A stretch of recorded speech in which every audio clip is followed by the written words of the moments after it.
Donc, on avait le nombre de Reynolds, les enfants. Et le nombre de Reynolds, je vous avais dit, c'est facile. Vous avez une vitesse caractéristique. Vous avez une longueur caractéristique. Vous avez les paramètres matériels de votre fluide. Et ce nombre de Reynolds vous permet de connaître le rapport entre le terme rouge, vous savez, le transport de quantité de mouvement, et le terme vert, vous savez, la diffusion de la quantité de mouvement. Et donc, il me dit, bah, c'est piece of cake. J'ai une grandeur caractéristique, j'ai une vitesse caractéristique. Tu te souviens le bateau qui avançait avec tous les profs dessus? C'est easy. Évidemment, il y a toujours quelqu'un qui vient dire des trucs débiles. Il me dit, oui, mais quoi faire quand on a un écoulement avec deux échelles spatiales? Et à la fin de ce cours, on va faire deux exemples. Je vais d'abord faire la lubrification naturelle. La lubrification, c'est quand vous avez deux pièces métalliques. Vous voyez ce que j'ai indiqué là sur l'image. Hein? C'est cette image-là. Vous voyez cette image-ci?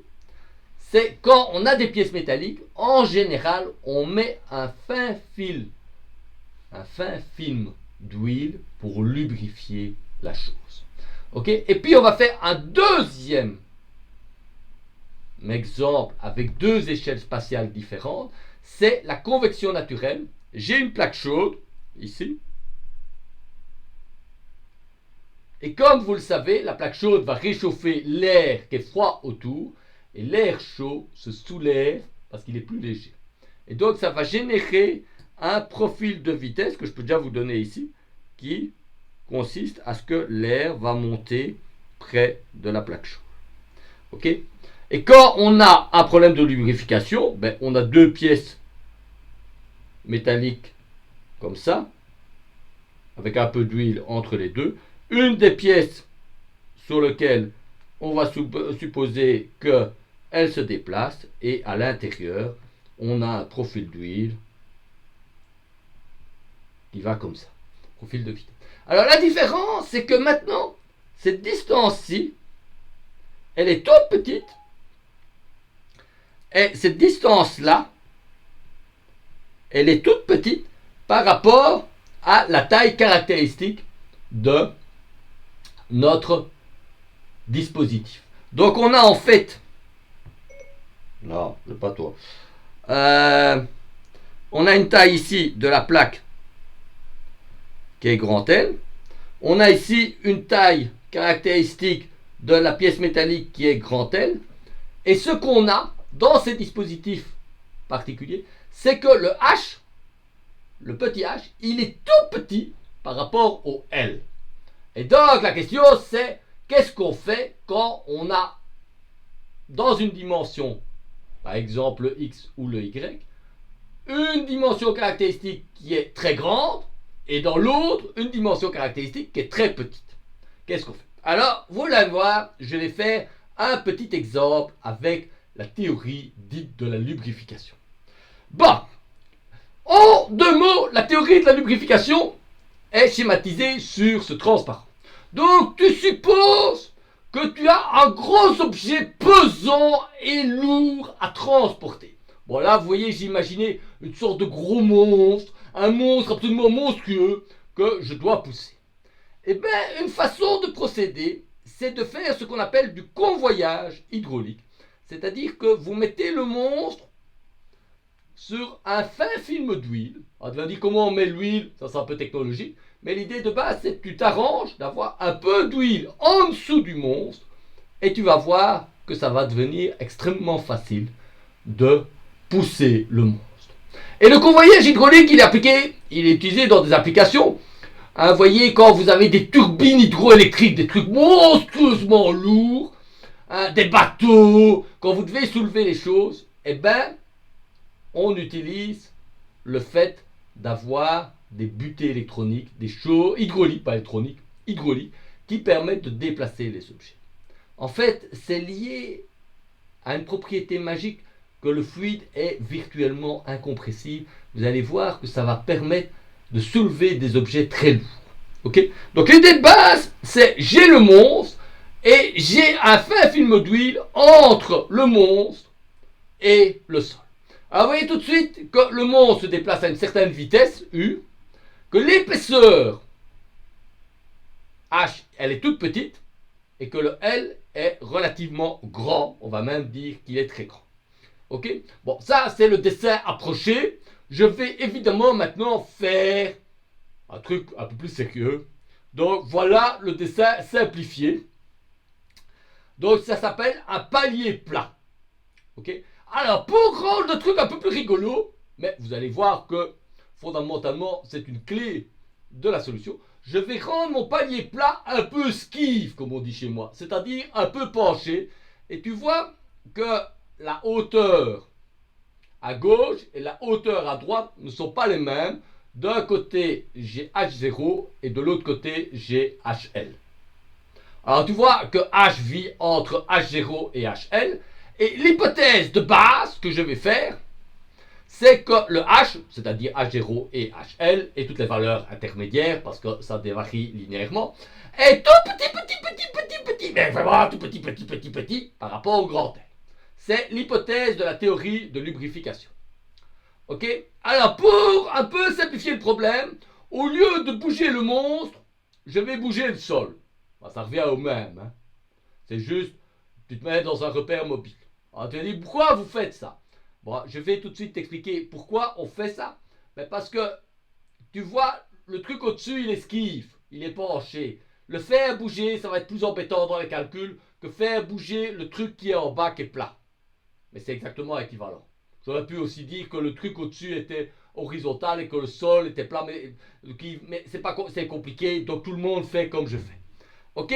Jusque-là, je vois que vous n'avez posé aucune question, c'est que c'est piece of cake.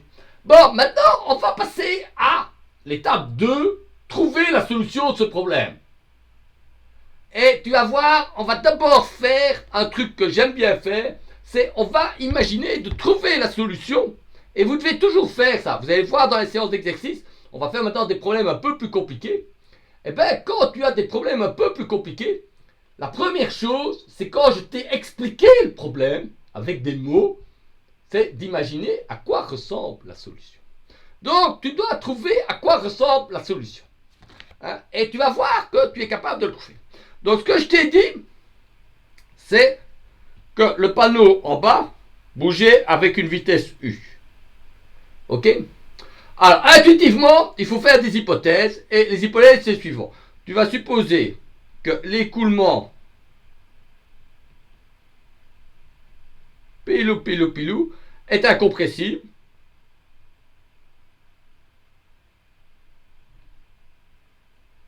Tu as de l'huile, hein, pour qu'elle est fondamentalement incompressible, sauf si tu vas vraiment à des pressions délirantes, mais c'est pas ce qu'on va faire. Et que l'écoulement est stationnaire. C'est-à-dire qu'il n'y a pas de variation en termes du temps dans l'écoulement. Ok? On va supposer ça. Bon. Voilà. Alors, il faut deviner. Hein, donc, l'huile, elle se trouve là. Là, tu as l'huile. Ok? Et ce que tu supposes, c'est avant le palier plat et après le palier plat, tu es à l'extérieur. Donc ici, bon, ça c'est pas beau, hein. Ici, P égale. Alors, on va dire la pression atmosphérique, mais on va dire qu'elle vaut 0. Ça simplifie. Tu te souviens, dans un écoulement incompressible, la pression est définie à une constante près. Donc ici, je dis que P est égal à 0. Là, P est égal à 0. Ok? Et maintenant, il faut calculer le profil de notre ami, la vitesse, le profil de notre ami l'huile. Donc ici, tu as une vitesse U qui est là. Là, j'ai une vitesse U qui est là. En haut, c'est égal à 0. En haut, c'est égal à 0. Ok? Alors tu vas me dire, bah, a priori, le profil de vitesse entre les deux, ça doit être plus ou moins pilou. Bah, quelque chose qui va de 0 à U. Tu te dis, tiens, une solution qui serait intéressante, c'est de dire que la pression vaut partout et 0. Et alors, à ce moment-là, je dessinerai un profil de vitesse qui est comme ceci ici. Et un profil de vitesse qui est comme ceci ici.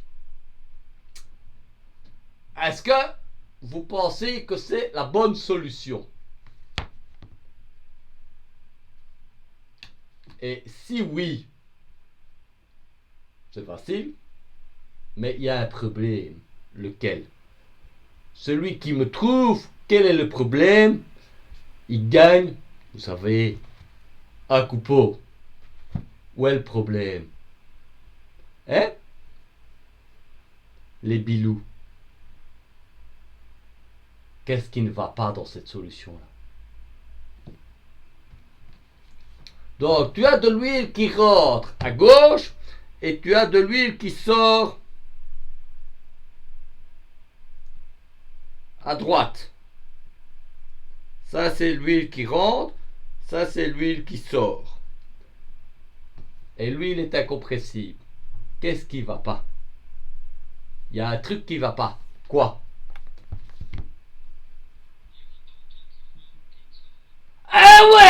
Eh ouais, il y en a moins qui sort que ce qui rentre. Deux, il y a un problème. Eh ouais, il y a un problème. Donc, il faut adapter. Alors, ce que tu sais, c'est que vous avez vu ça, quand entre deux plaques, vous pouvez avoir un couette, un écoulement triangulaire, mais vous pouvez avoir un poiseuil. Ah, ça veut dire que la pression va changer. Alors, pour que vous ayez équilibre, entre guillemets, de ce qui rentre et de ce qui sort, il n'y a pas 36 solutions. Il faut que quand tu rentres le ventre. Et que tu mettes un poiseuil qui fait que c'est plus petit. Et donc, tu vas rentrer le ventre ici. Là. Et voilà le profil de vitesse que tu vas avoir. Ouais, je vais en... Oui, et donc maintenant, je vais un peu nettoyer, faire le truc mieux. Regarde, je vais faire ça, ça, voilà. Et je vais rentrer le ventre. Comme ça. Et à la sortie, ce que je vais faire la femme enceinte. Ou l'homme enceinte, enfin vous imaginez un peu. Et en faisant l'homme enceinte, je vais sortir le ventre. Comme ça.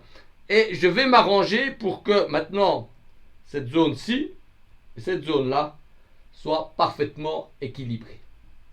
Ok? Et ça marche. Donc ce que je fais, c'est je rajoute à mon profil triangulaire un profil comme ça. Et ici, à mon profil triangulaire, j'ai rajouté un poiseuil comme ça.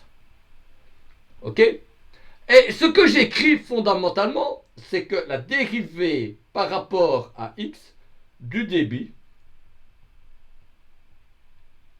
qui est donc une constante, et donc qui ne dépend pas de x, est égal à 0. Ça, c'est mon bilan de masse. Bon, maintenant, les enfants, on va essayer de deviner la pression. Tu te souviens que dans un poiseuil, l'écoulement se fait des hautes pressions vers basse pression. Donc ici, là, j'ai un dp dx négatif. Ici, j'ai un dp dx positif. En d'autres mots, ici, ça monte. Et là, ça descend. Donc le profil de pression, il doit faire un truc comme ça.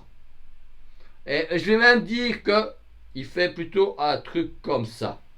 Ça, c'est le profil de pression. Et tu vois ce que j'ai fait ici? Et ça, c'est très important. Ici, j'ai fait absolument aucun calcul. J'ai juste réfléchi avec les mains. J'ai juste dit, il faut que la quantité d'huile qui rentre est égale à la quantité d'huile qui sort. Donc, quand je rentre le ventre. Et quand je sors le ventre. Puis j'ai déduit du fait que quand j'ai un poiseuil pilou. La pression descend quand l'écoulement va de gauche à droite et inversement. Et donc, je me dis, a priori, le profil de pression doit ressembler à ça. Et tu vois, ça, tu es capable de faire sans faire aucun calcul. Et si tu arrives à faire ça, quand j'explique le problème physique, le jour où je te demanderai, hein, ça s'appelle l'examen, examination, de résoudre un problème neuf, et que tu arrives à faire ça, tu as compris la physique, tu as compris la mécanique, tu as réussi à faire ça tout seul comme un grand, you are the king of king. Ok? Alors après, tu vas me dire, oui, mais est-ce que c'est juste? Mais après, on va faire l'algèbre. Mais tu vois qu'avant de faire l'algèbre, on peut trouver la solution intuitivement. Et c'est ici, c'est cette première partie du cours que il faut être réellement smart, comme disent les Anglais, intelligent. C'est cette partie-ci qui est la partie la plus difficile. Ce que je viens de faire, ce que le petit gamin qui m'a dit là, oui, ce qui rentre n'est pas égal à ce qui sort. Si vous arrivez à faire le dessin intuitivement, you got the good solution. Ok, alors après, évidemment, qu'est-ce qu'on va faire? On va essayer de résoudre les équations. Et tu vas me dire, voyez, qu'est-ce qu'on fait? Ok, et donc, on va essayer de résoudre